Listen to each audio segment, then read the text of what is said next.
जब बीरबल बच्चा बना, एक बार की बात है, बीरबल को दरबार आने में देरी हो गई।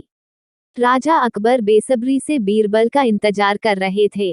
जैसे ही बीरबल दरबार में पहुंचे, अकबर ने उनसे देरी का कारण पूछा। बीरबल कहने लगे कि आज जब वह घर से निकल रहे थे तो उनके छोटे छोटे बच्चों ने उन्हें रोक दिया और कहीं न जाने की जिद करने लगे। किसी तरह बच्चों को समझा बुझाकर निकलने में ही देरी हो गई। राजा को बीरबल की इन बातों पर बिल्कुल यकीन नहीं हुआ। उन्होंने सोचा कि बीरबल देर से आने का झूठा बहाना कर रहे हैं। उन्होंने बीरबल को कहा कि बच्चों को मनाना इतना भी कठिन काम नहीं है। अगर वे ना माने तो थोड़ा डांट डपट कर उन्हें शांत किया जा सकता है। वहीं बीरबल इस बात से परिचित थे कि बच्चों के मासूम सवालों और जिद को पूरा कर पाना बेहद मुश्किल होता है।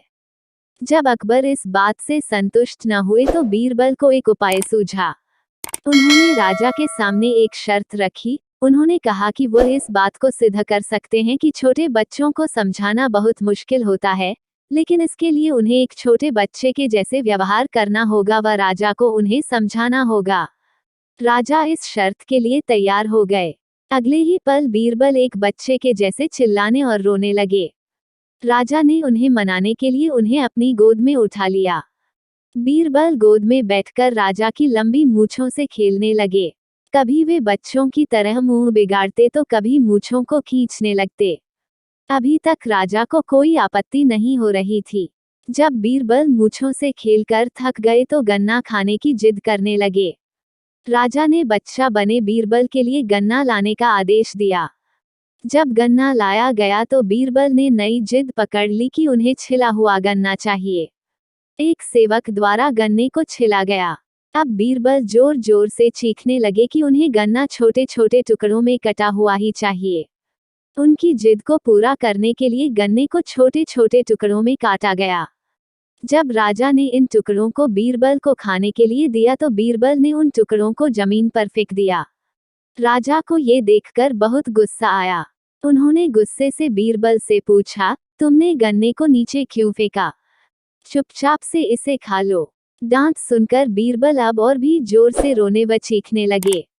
अकबर ने प्यार से पूछा, कहो बीरबल, तुम क्यों रो रहे हो? बीरबल ने जवाब दिया, मुझे अब छोटा नहीं एक बड़ा गन्ना चाहिए। अकबर ने उन्हें एक बड़ा गन्ना लाकर दिया, लेकिन बीरबल ने उस बड़े गन्ने को हाथ तक न नहीं लगाया।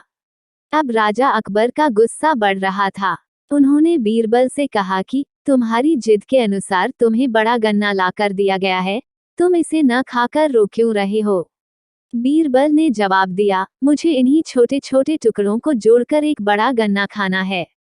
राजा ने बीरबल की इस जिद को सुनकर अपना सिर पकड़ लिया और अपनी जगह जाकर बैठ गए।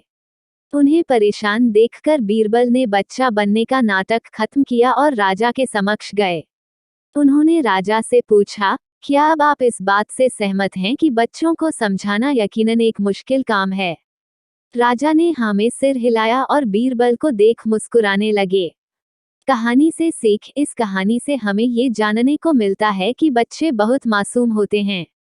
अक्सर हम उनके नादान सवालों का जवाब नहीं दे पाते हैं, लेकिन फिर भी उन्हें प्यार से समझाकर व अनेक उदाहरण देकर उनकी जिद व जिज्ञासा को शांत किया जा सकता है।